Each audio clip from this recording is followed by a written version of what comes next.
Welcome back to another session of CIO Water Cooler, where we recreate those water cooler moments you have in the office, but with our team of experts.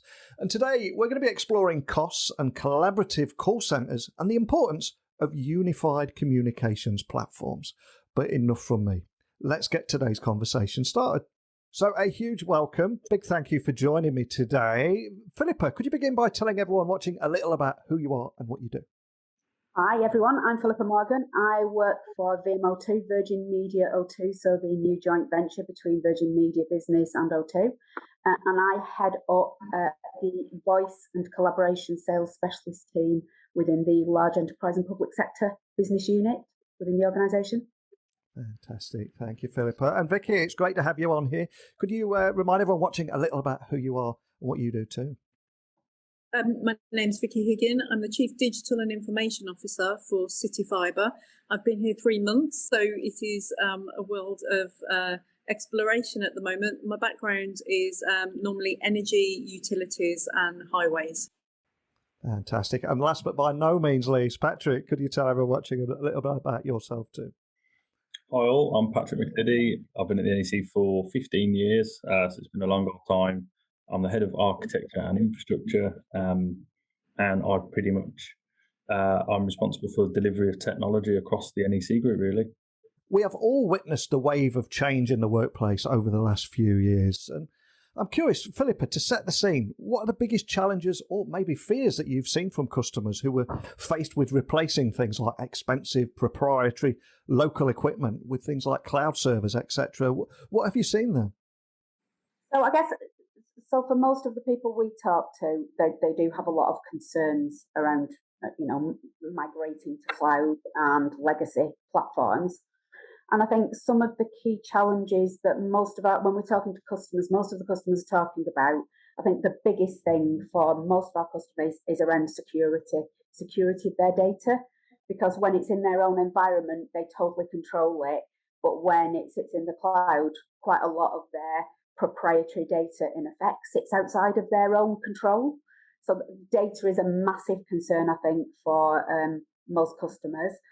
I also think that legacy, where people have got legacy UC and legacy contact center, it's sort of grown with them, it's adapted with them, they've bolted things on, they've changed things to suit the needs of their business. And I often think that when organisations are trying to think about making that change, they do have some concerns about incompatibility of their current as-is to a potential future in terms of how can their legacy applications, how can their legacy technology fit with a more cloud-based hybrid type solution. I think obviously cost is always a factor. I think sometimes it's the perceived cost of making that migration that customers are challenged with. But I also think that it's the additional investment that they might or may have to make to actually allow them to make that migration into the cloud, because it's not just straightforward as taking one piece of kit out and another solution. They've got to think about their internal infrastructure. Is their LAN fit for purpose? Is their WAN fit for purpose? Are there going to be any additional costs around bandwidth to allow them to make that migration? I also think an interesting one for me is around people, because I think, if you think about employees, who do a job and have done a job for a number of years, they get very used to the technology that they use. They sit within the comfort zone. And I actually think when we're talking about making that migration to something that actually looks and feels totally different, I think cultural change is always quite a large consideration for our customers. We hear a lot of customers where they're saying, "Oh, we've got to have a phone on the desk." Absolutely, our users rely on a phone on the desk. We've got to have a phone on the desk. So I actually think people and process can also be quite a large challenge for organisations when considering making that move as well. 100% with you. And Vicky, I'd love to bring you in here as well, because I think it'd be really useful to get the other side of that purchasing decision maker here. So what do you look for when buying these systems? So the the key thing for me is around flexibility. And I think the key thing is around omnichannel use as well. I think it's a bit of a fallacy that everybody's working from home at the moment, for example. So it's just making sure that these things can be used at home, in an office, anywhere they want to work, really. Cost is a big issue at the moment. We're all sitting there at the moment looking at cost of living crisis that flows upwards towards businesses as well. So is the business case there, for example? That's something that we're looking at. I think what we don't look at is exactly, as we've just talked about, is the employee experience or the customer experience. We don't look at that yet. It all starts with commercials. I think it would be really good if we brought the person experiencing the technology right to the front and centre of the decision-making process in the first place. Fantastic. Thank you, Vicky. And Pat, is there anything you can share around unified communications platforms? I know you've done a lot of work with contact centres, for example, especially when supporting multiple venues across the NEC group in Birmingham. Sure. I suppose to echo what you've already heard, really, but big things for us, we're looking at shifting in financial models, so moving from an on-premise capital expenditure that we forecast over 3 or 4 years to this subscription-based model, where we've got to start thinking about how many licenses we're consuming, and obviously it sits on a different part of our balance sheet, so it's a lot more visible to our investors alike.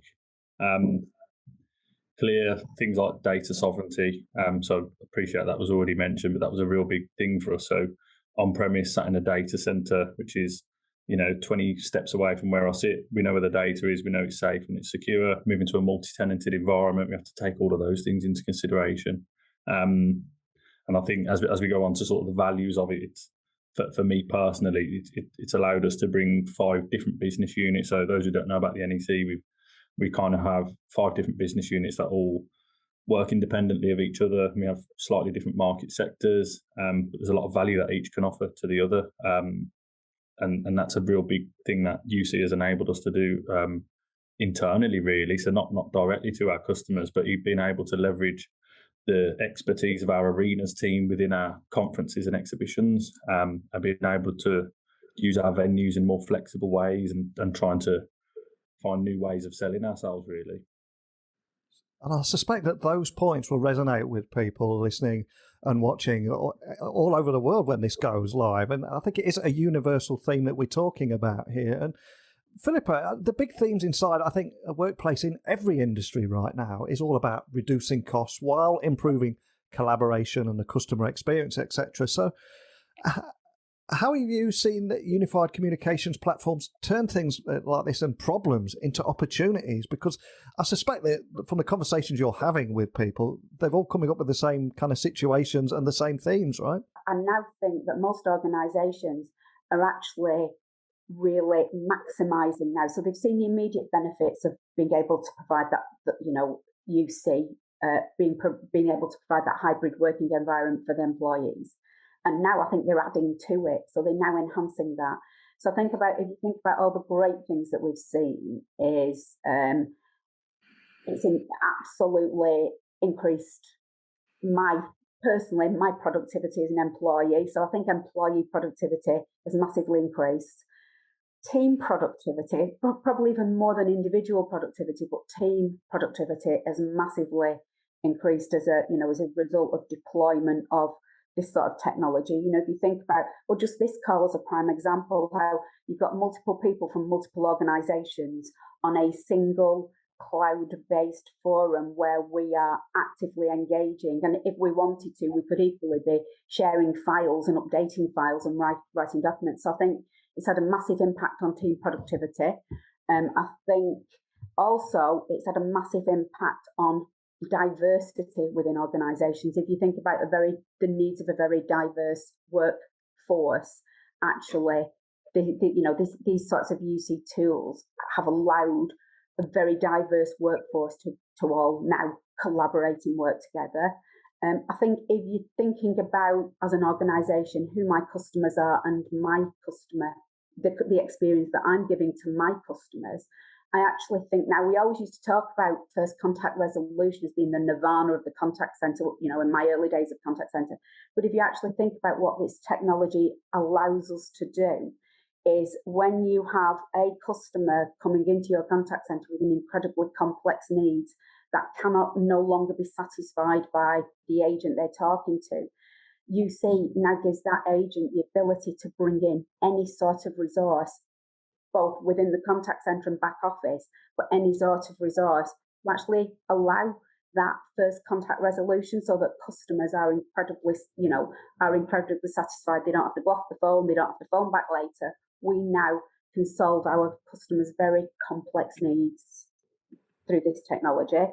I also think that as a platform, it gives us a platform for growth into the future. And I know we'll probably, given the subject that we're talking about now, we'll probably start to talk a little bit about omnichannel and AI potentially later on.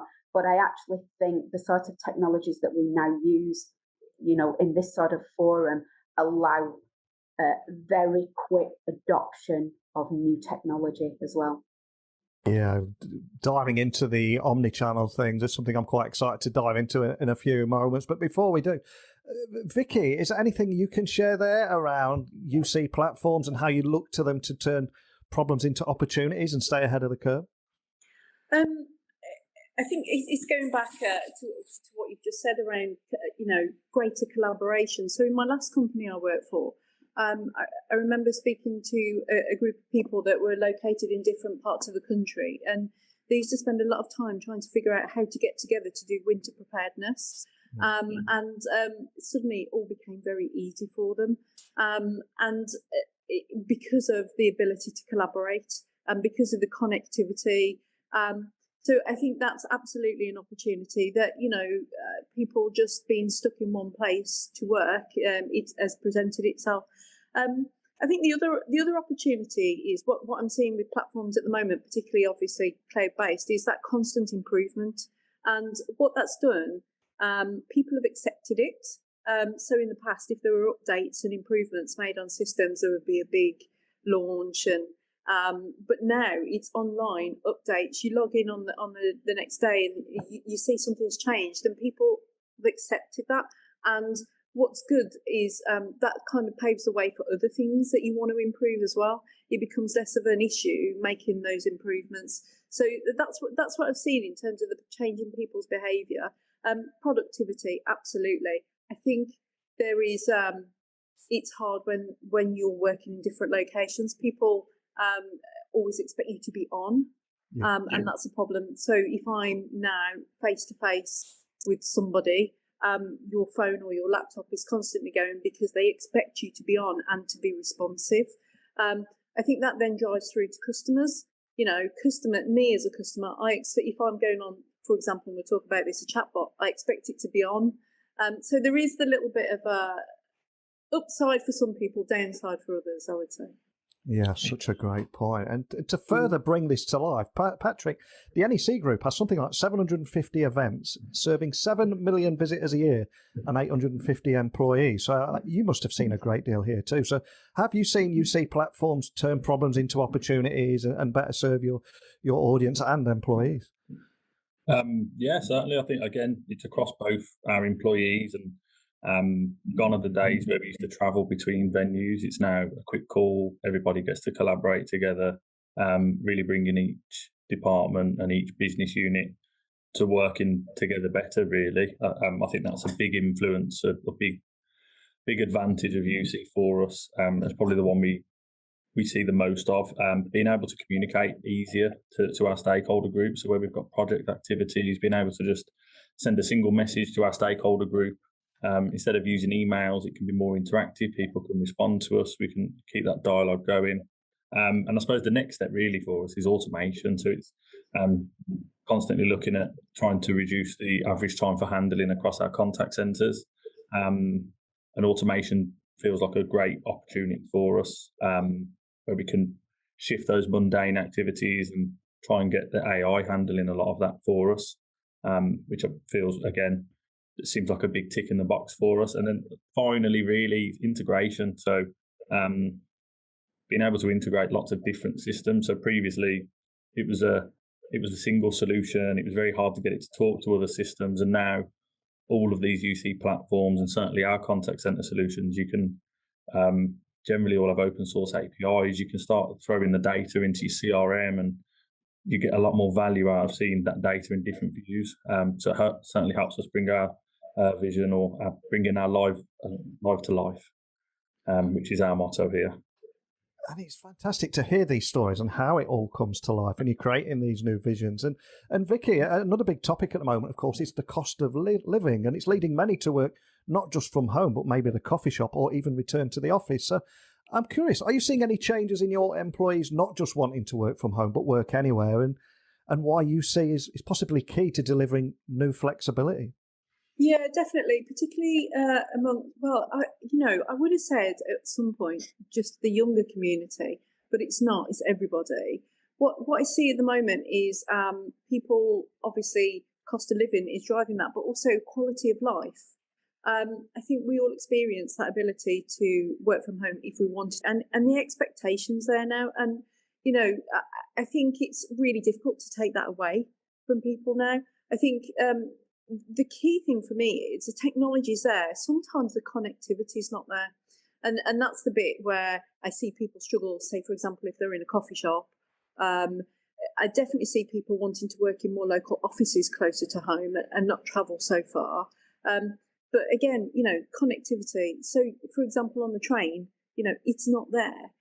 So I think there's an infrastructure that's got a lot to keep up with the technology to enable that fully seamless, frictionless experience that employees and customers want, really. And Pat, have you seen an expectation from staff and indeed entire departments that want to work from anywhere? And have you had to become more flexible as an IT department as a result?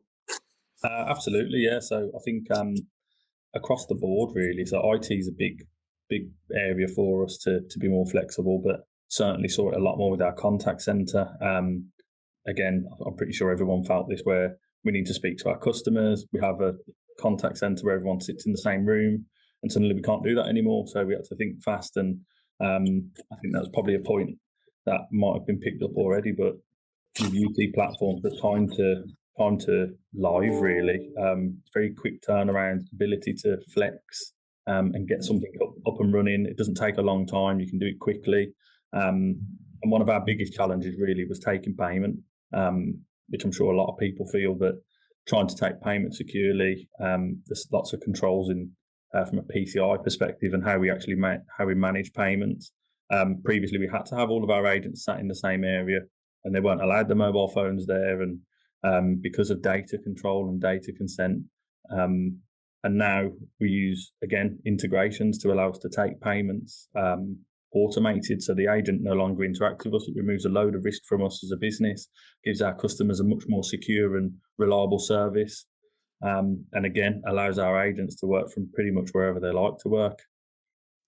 And Philippa, there's two great examples there, but I'm curious, from the conversations you've been having with your customers there, when we're talking about things like flexible working, hybrid working, the role of UC, and the energy crisis at the moment, is there any observation or trends that you've noticed there?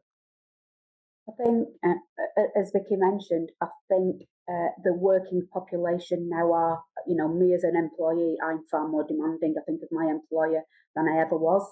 And we're seeing it in all our conversations with our customers that their end users absolutely want the ultimate flexibility to be able to work from not necessarily anywhere, not necessarily a coffee shop, but people want the ultimate flexibility to either work in the office or work from home.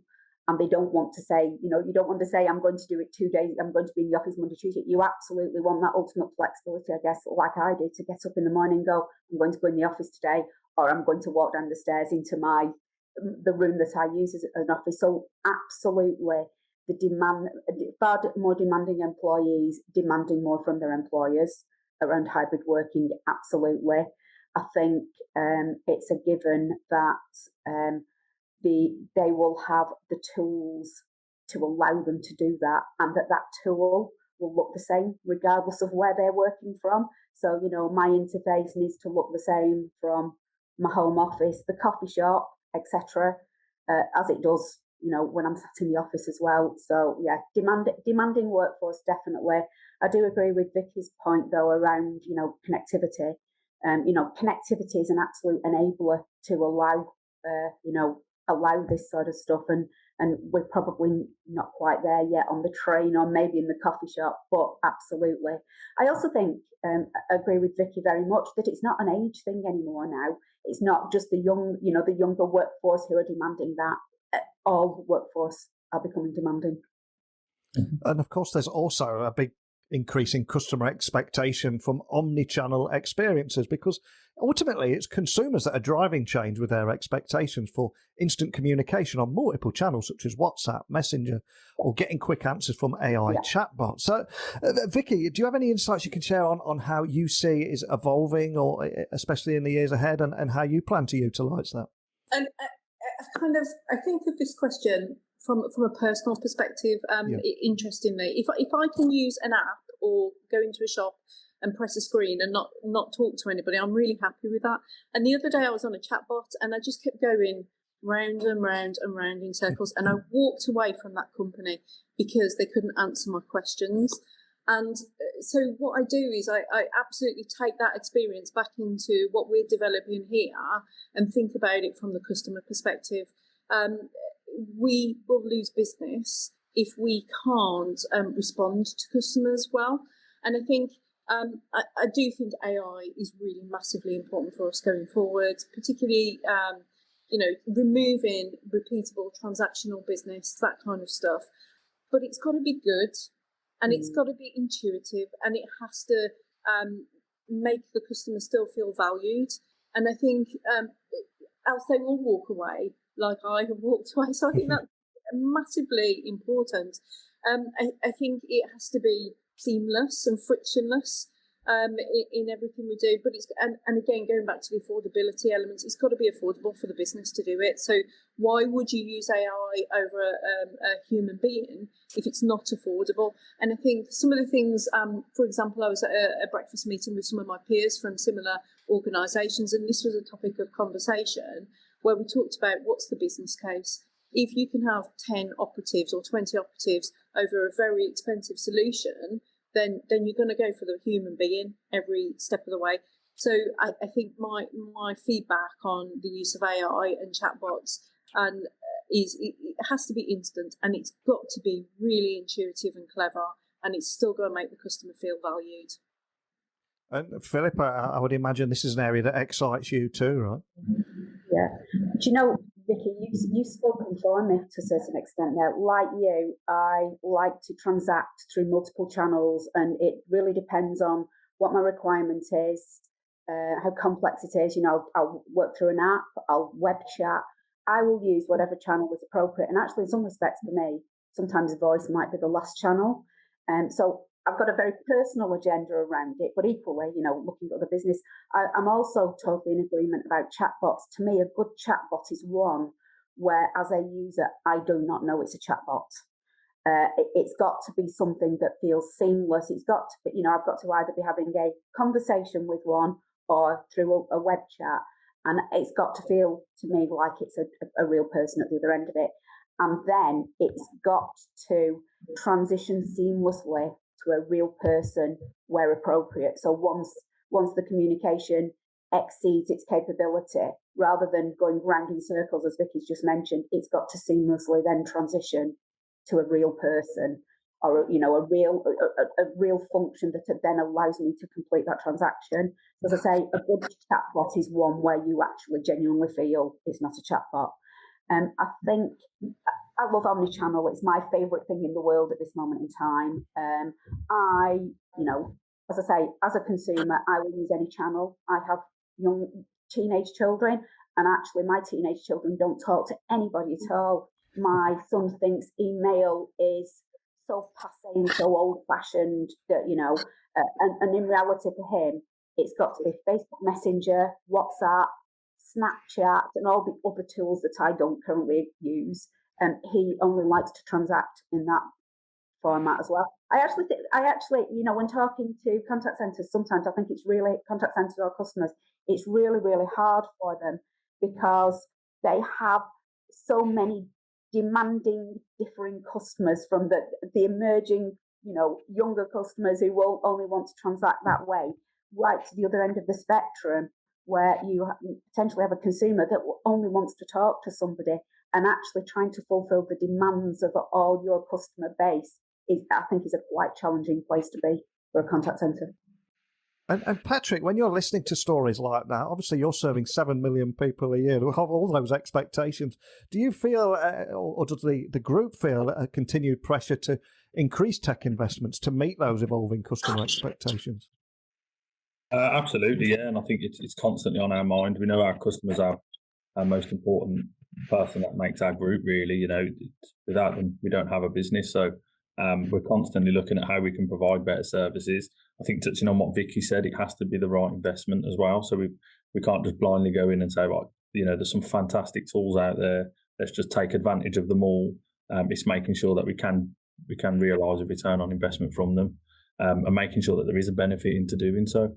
For me, again, I know Omnichannel's come up 2 or 3 times now, but Omnichannel for me seems like a really big step for us, and where we can really help aid our customers. I think what I've realised with modern contact centre platforms is it's not about how we prefer to contact our customers, it's how our customers prefer to contact us. And it's about making our customer journey as seamless as possible. So I feel like I'm repeating everything Vicky and Philippa have said, because you've summed it up nicely, to be honest. But and then I suppose the final point for me really is the AI piece. So I don't see AI as replacing our agents. I see it as just improving their abilities. So if we can get a lot of that call handling and identification done up front, it means that the agent can be as efficient as possible with our customer, and then our customer gets the right result sooner, instead of having to go through all of that preliminary call, really, or via chatbot, whatever that case may be. But certainly, we're constantly looking to evolve our digital approach. And I think the fact that we've got so many similar themes here in multiple industries just highlights how everyone is on the same journey. So, Philippa, just to bring us home, for anybody watching this, what advice would you offer to someone that knows what they need to do? They can see what's happening in every industry, but they might currently be sweating assets and maybe even afraid of stepping into the unknown. So I think just to probably, just to finish off that part of the conversation, talking about omnichannel, etc. I think there's a lot of hype about omnichannel, and it's talked about in the industry so much, but in my experience when talking to customers, actually most of our customers across all vertical sectors are similarly suspicious about how it will benefit their business, I think. So there aren't multiple customers out there that you could probably count on, the fingers of one hand, the big players who have made that jump into true omnichannel. For most organisations we talk to, it is very much on the periphery of what they're doing.